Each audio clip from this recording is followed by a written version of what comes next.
fais quoi là?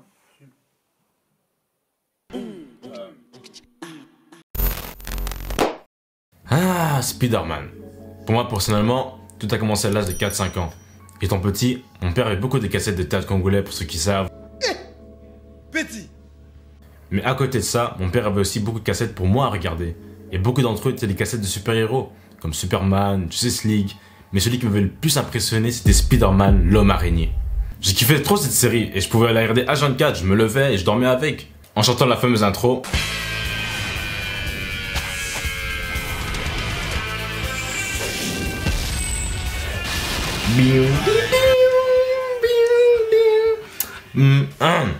Ouais, voilà. Et c'est comme ça que moi, personnellement, j'ai pu découvrir Spider-Man. Et tellement que je kiffais trop Spider-Man, je pouvais acheter tous les livres, donc tous les comics, acheter tous les films, les jeux, me déguiser en tant que Spider-Man, même porter du maquillage de Spider-Man. Même si sur cette photo-là, je sais pas justement quelle chose j'ai voulu prendre, mais c'était Spider-Man. En gros, on peut dire que ouais, Spider-Man, c'était mon héros, quoi.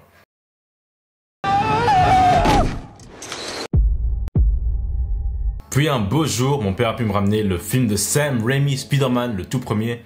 Et en gros, ma réaction quand j'étais petit, j'étais plutôt choqué. Je veux dire, mon héros préféré sur la couverture d'un film, et en vrai, c'est un truc que je pouvais pas imaginer. Et en regardant le film pour la toute première fois, alors là, je peux vous dire que j'étais vraiment dans un autre monde. Et ce film, j'avais juste trop kiffé. Et oui, c'est vrai, j'étais plutôt petit pour comprendre l'histoire, ou comprendre pourquoi ma mère disait toujours d'avancer la scène de Mary Jane.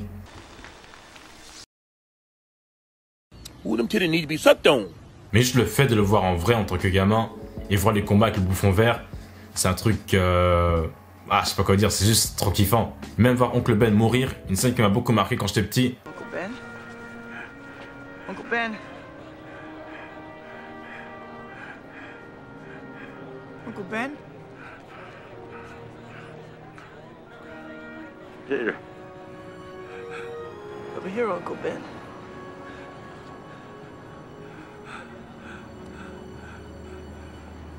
Peter.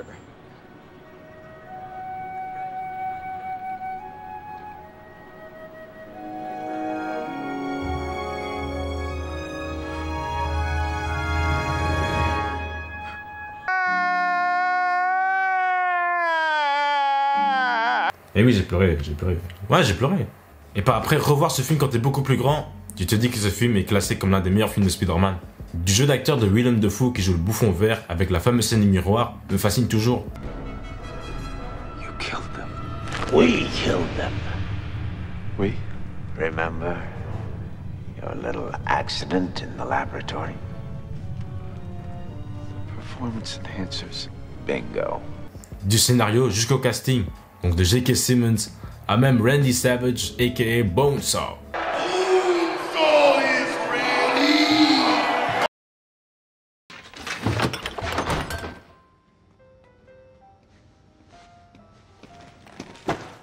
Pizza time. Ah, Spider-Man 2. Où commencer avec ce film? Franchement, pour moi personnellement, Spider-Man 2, à comparer à tous les autres films de Spider-Man, est le meilleur film de Spider-Man, même, pourquoi pas, le meilleur film d'un super-héros. Il y a littéralement tout dans ce film. Et on voit un Peter Parker qui galère entre être Peter Parker et Spider-Man. Avec Mary Jane, c'est pas facile non plus, puisqu'elle va se marier après que Peter l'a friendzonné fort. Je serai toujours ton meilleur ami. Seulement mon ami, Peter Parker. Tout ce que je voulais, c'était lui dire à quel point je l'aimais. C'est tout ce que j'ai à offrir. Mais justement, comme Oncle Ben a dit, avec des grands pouvoirs, implique des grandes responsabilités. Donc même malgré que Peter mène une vie de merde, il sera toujours obligé d'être Spider-Man. Le gars, il s'est fait virer de son taf. You're fired. Go. Please, I need this job. You're fired. Or give me another chance.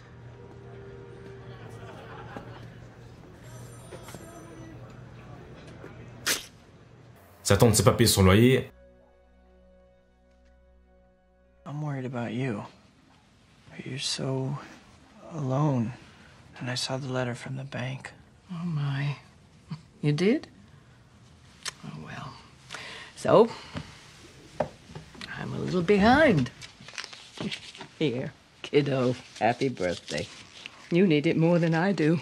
No, I can't take that. Yes, you can. You can take this money from me. For God's sake, it's not much. Now take it. And don't you dare leave it here. Oh, I'm sorry. It's just that I miss your Uncle Ben so much. Mary Jane va se marier. Miss Mary Jane Watson has just agreed to marry me.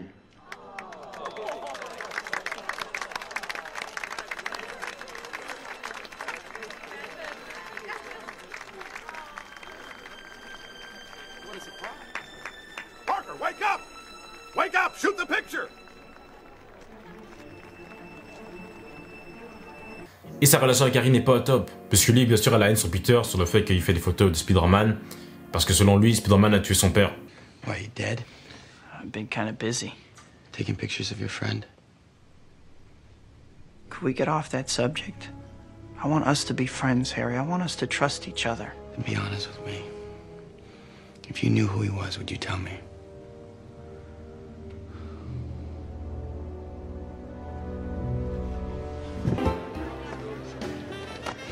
Pisses me off your loyalty to Spider-Man and not to your best friend. I find him with my father's body and you defend him because he's your bread and butter. Hey, take it easy. Hey, don't push me. Don't act like you're my friend. You stole MJ from me.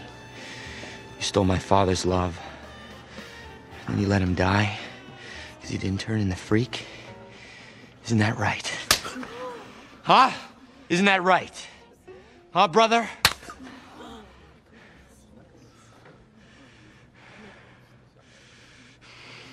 Mais bien sûr, comme Peter est un humain, comme tout le monde bien sûr, ses émotions sont plus fortes que lui et il perd ses pouvoirs. Il décide de ne plus être Spider-Man. Et perso, moi quand j'ai vu ça, ça m'a fait mal parce que Peter Parker, Spider-Man, c'est mon héros. Et le fait qu'il se dit qu'il veut plus être Spider-Man et qu'on retourne à la scène avec Oncle Ben où il est dans la voiture et il dit de lui tendre la main au même moment où il est en train de mourir et le fait qu'il a refusé ça, ça m'a brisé le cœur. I can't live your dreams anymore. I want a life of my own. You've been given a gift, Peter. With great power comes great responsibility.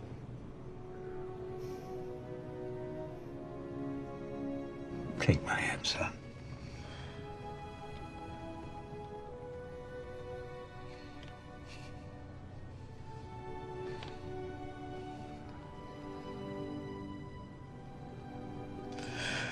No, Uncle Ben. I'm just Peter Parker. I'm Spider-Man. No more. No more. Et c'est ça aussi en fait ce que j'aime bien dans ce film, c'est que il y a tous les attributs de ce qu'un vrai film de super-héros doit être.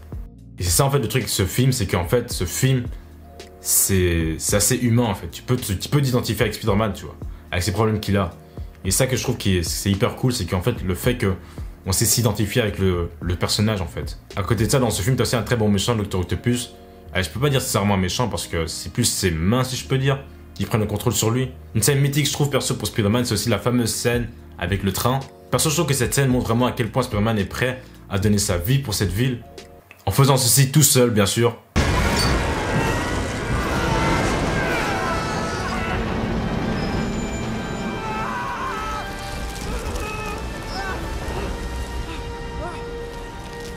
What the hell? Hi, Spider-Man. Band practice? Et aussi le fait qu'il a fait ceci sans masque et que les gens, bien sûr, gardaient ça secret parce que, bien sûr, ouais, il a bien sauvé leur vie. Moi, perso, je trouve que ça montre que l'identité de Spider-Man est beaucoup trop importante et que la figure Spider-Man est une vraie figure de New York.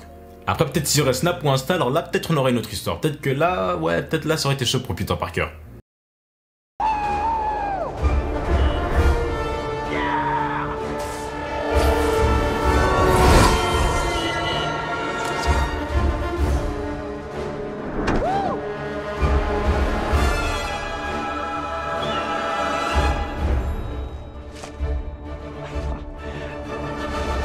This is something else. En 2007, mon père m'annonce qu'un troisième film de Spider-Man allait sortir. Et là, choc total. Vous devez aussi savoir que genre les annonces avant, c'était pas comme maintenant, on n'allait pas sur YouTube.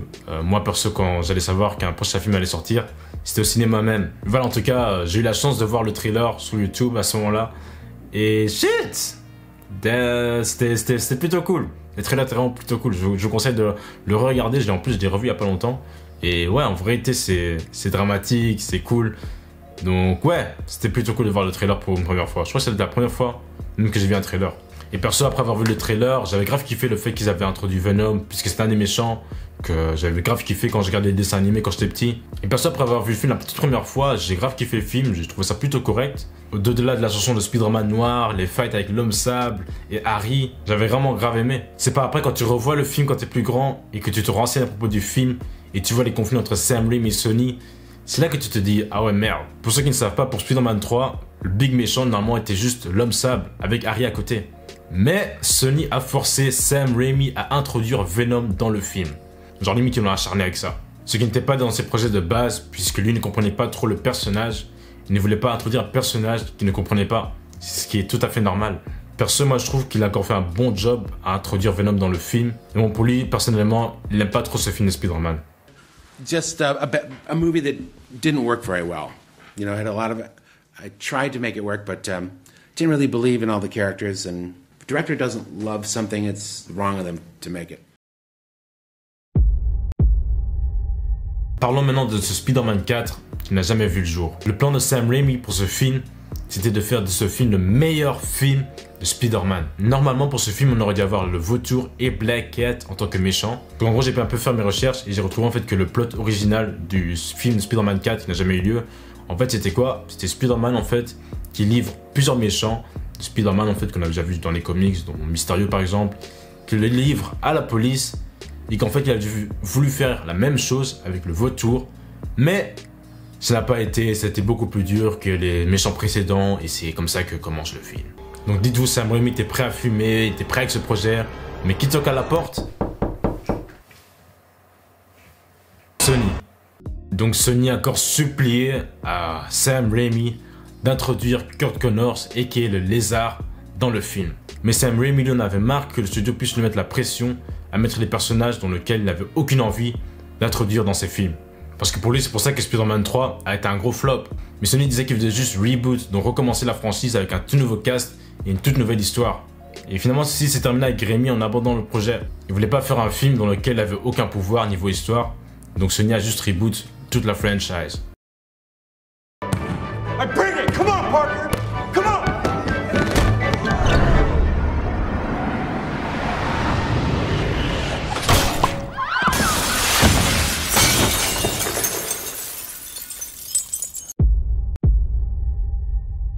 Puis après, t'as la saga de The Amazing Spider-Man.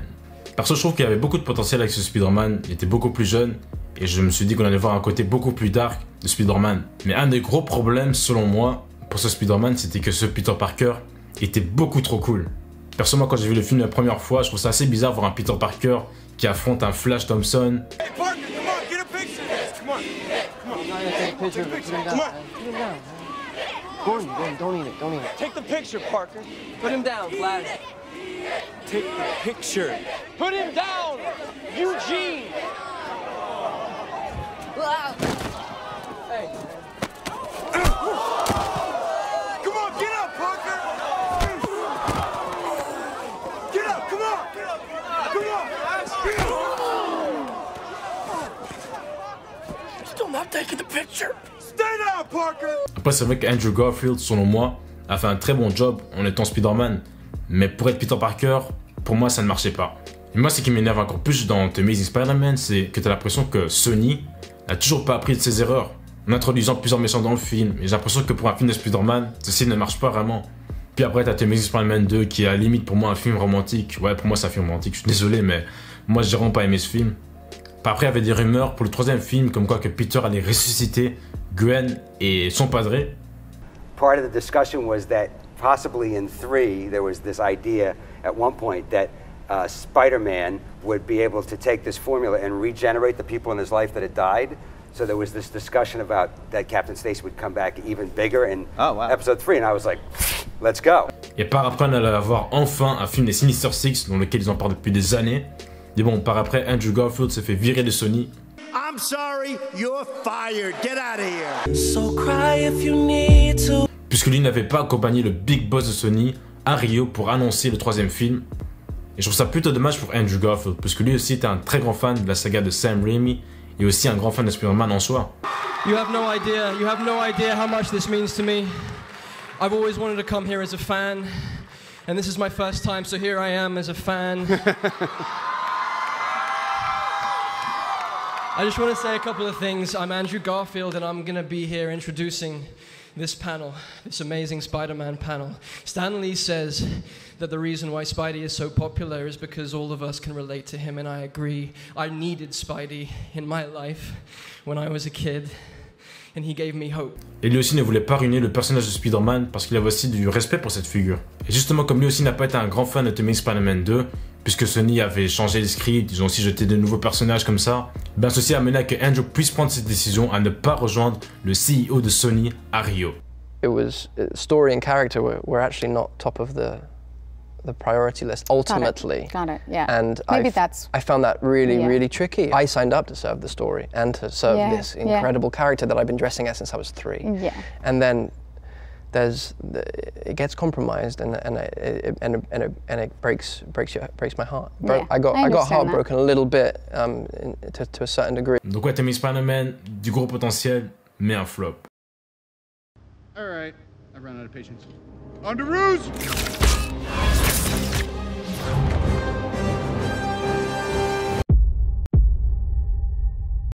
Ah, le MCU Spider-Man. Déjà, faut vraiment que vous saviez comment j'étais hype à enfin voir Spider-Man se réunir avec les autres super-héros et qu'il puisse enfin faire partie de cet univers du MCU.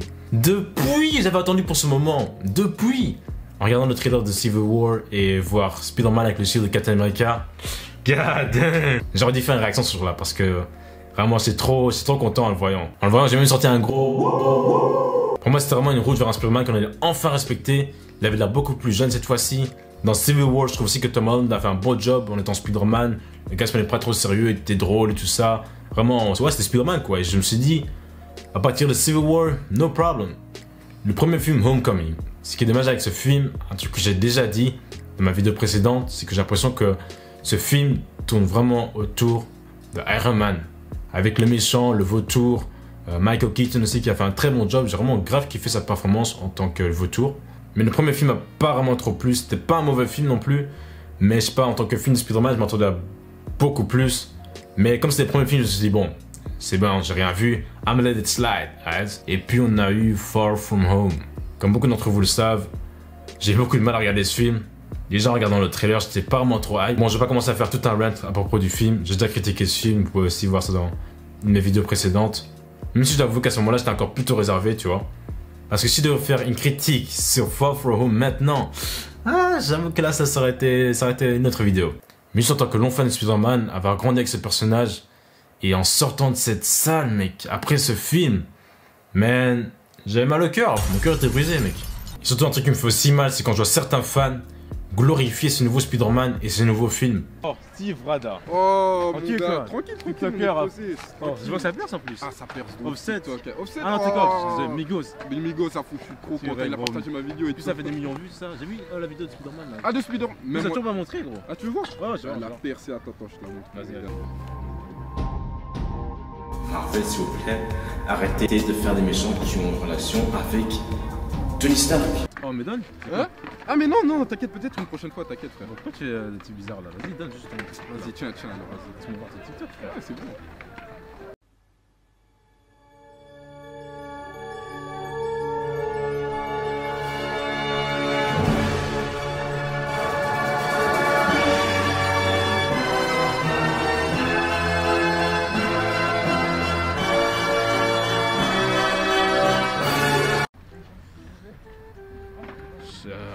Vas-y frère, go tout ça. Non mais gros, je vais même pas donner mon avis.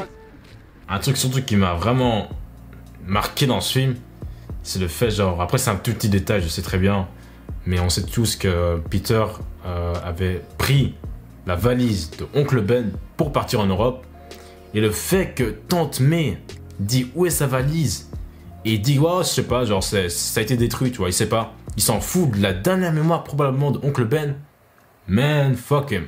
Parce que pour moi, par exemple, je parie beaucoup d'entre vous, quand j'ai vu la scène de Oncle Ben dans le film de Sam Raimi où il est mort, tu vois que genre Oncle Ben, il a une valeur. Il a une valeur pour Peter. Et le fait que dans ce film, il ose dire que sa valise est détruite et qu'il limite il s'en fout. Je me suis dit, c'est quoi ça? C'est Spider-Man ou c'est quoi là? Le fait qu'avec un grand pouvoir implique de grandes responsabilités. À quel moment est-ce que ce Spider-Man assume? Iron Man le réchauffe, Happy le sort du Pays-Bas. Juste... Non. Moi, je sais pas, moi j'ai grandi avec un Spider-Man, tu vois, qui a toujours mené une vie de merde, tu vois. Là, je sais pas, là, je trouve que on l'aide trop, tu vois. Je trouve que c'est pas Peter Parker, tu vois. C'est pas comme ça. C'est pas comme ça que tu fais les choses. Et comme j'ai déjà dit, Iron Man, c'est juste Oncle Ben de ce MCU, c'est bon, c'est fini, off. Oncle Ben, Iron Man, off. Et par après, Spider-Man avait quitté le MCU, une nouvelle dans laquelle j'ai fêté de fou. Anything's possible. Anything's possible. Par après, les rumeurs sont venues comme quoi que Sony allait créer un Spider-Man dans l'univers de Venom, donc ce qui veut dire qu'il allait être plutôt dark. Tout ça pour qu'il puisse finalement rester au MCU. Mais bon, maintenant avec les rumeurs de Spider-Man 3, on pourra avoir un Spider-Verse. Ce qui veut dire que Andrew Garfield sera de retour et Tobey Maguire. Cette nouvelle m'a plutôt hype, mais je reste sur mes gardes. Et bien sûr, j'ai fait mes recherches, j'ai un peu recherché si c'était vraiment vrai qu'il puisse avoir un Spider-Verse. Rien n'a été confirmé, ok, rien n'a été confirmé, bien sûr. Après, j'ai vu comme quoi que Tobey Maguire voudrait bien faire ce film, mais il voudrait que revenir s'il aura un major role, donc ça veut dire un rôle important dans le film. Et il a raison. Genre, vous croyez vraiment qu'après 20 ans qu'on n'a plus vu Tobey Maguire dans un costume de Spider-Man, il va qu'apparaître dans les 10 dernières minutes du film? Fuck no! Après, c'est vrai que le grand risque avec ça, c'est que si Tobey Maguire a un grand rôle dans le film, je crois pas qu'on va vraiment faire attention à Tom Holland. Parce que moi, perso, je suis désolé, mais s'il y a Tobey Maguire dans ce film, je serais que focus sur lui. À côté de ça, on a aussi le prochain film de Doctor Strange, The Multiverse of Madness, produit par Sam Raimi. Est-ce que ce film va ouvrir la porte des multiverses dans le MCU? Est-ce qu'on pourrait enfin voir les X-Men, les 4 Fantastiques et Deadpool enfin dans le MCU? Ou même voir les Spider-Man précédents dans l'univers? Ceci reste des rumeurs, des gars, rien n'est encore confirmé. Mais ça serait beau. Puis aussi le prochain film de Sony, Morbius, où on voit le Spider-Man de Sam Raimi dans le background. Et il y a aussi le vautour qui apparaît dans le film. Après, bizarrement, ceci n'a pas été confirmé, même si on le voit dans le trailer. Mais il y a une grande possibilité qu'on pourrait revoir Tobey Maguire. Justement, le fait qu'on voit le Spider-Man de Sam Raimi dans Sony, et que le fait qu'il y a le vautour dans le film, est-ce que ceci veut dire que les univers sont liés? Le futur nous le dira. Après, peut-être que je suis juste un fan qui est peut-être trop nostalgique, et qui a du mal à s'habituer à la nouvelle génération de Spider-Man. Ou peut-être, je devrais encore les laisser une autre chance à comment ils peuvent continuer ou créer une nouvelle histoire de ce personnage, dont une histoire qui ne ressemble pas au film précédent. Pour moi, perso, c'est pas un problème, mais pas du tout. Au contraire, je veux voir de nouvelles histoires de Spider-Man. Je veux surtout pas qu'il ressemble au précédent. Comme avec le film de Miles Morales, par exemple. J'ai grave kiffé ce film. Même chose dans les jeux. Selon moi, ces histoires sont beaucoup mieux que les histoires qu'on retrouve dans le MCU. Parce que je trouve qu'on retrouve plus l'identité de Spider-Man dans ces histoires. Et en tant que fan, je trouve qu'il y a au moins des critères à respecter quand tu veux faire un film de Spider-Man. Après, ceci reste mon avis. C'est comme ça que je vois les choses. J'espère que vous pouvez au moins respecter mon avis. Donc ouais, laissez le vôtre dans les commentaires et on se revoit la prochaine vidéo les gars. Ciao!